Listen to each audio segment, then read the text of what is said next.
Congress party ఇక్కడ చాలా ఆశలు పెట్టుకుంది. ప్రస్తుతం వస్తున్నటువంటి ఫలితాలపైన కాంగ్రెస్ పార్టీ ఏ రకంగా స్పందిస్తోంది అనేటువంటిది కూడా మనం చూడాలి. సిద్ధు, ఏంటి అసలు కాంగ్రెస్ రియాక్షన్ ఏంటి ప్రస్తుతం మహారాష్ట్ర ఫలితాలపైన? మహారాష్ట్ర జార్ఖండ్ ఎన్నికలకు కాంగ్రెస్ పార్టీకి సంబంధించినటువంటి ముఖ్యమంత్రి, డిప్యూటీ సీఎం, మంత్రులు, ఎమ్మెల్యేలు చాలామంది విస్తృతంగా ప్రచారం చేశారు. ఇటు జార్ఖండ్ ఎన్నికల ప్రచారంలో, అదేవిధంగా మహారాష్ట్ర ఎన్నికల ప్రచారంలో విస్తృతంగా పర్యటించారు.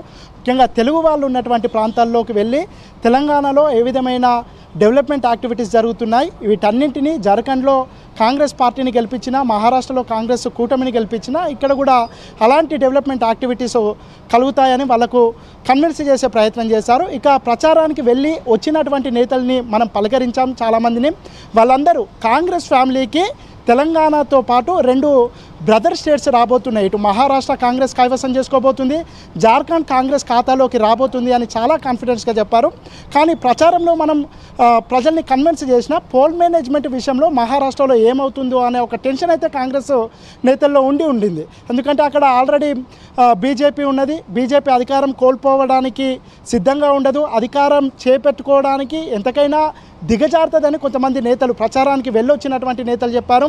అక్కడ పోల్ మేనేజ్మెంట్ కాంగ్రెస్ సరిగా చేసుకోలేదు.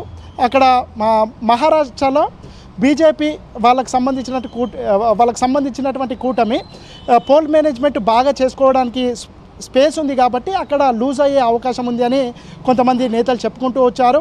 కానీ ఇప్పటికే ఇంకా మించిపోలేదు. చివరి వరకు ఒకవేళ తలకిందులు అయితే మహారాష్ట్రకు కూడా కాంగ్రెస్, వాళ్ళు చెప్పుకున్నట్టు కాంగ్రెస్ ఫ్యామిలీలోకి మహారాష్ట్ర రూపంలో ఒక బ్రదర్ స్టేట్ వచ్చే అవకాశాలు ఉన్నాయి.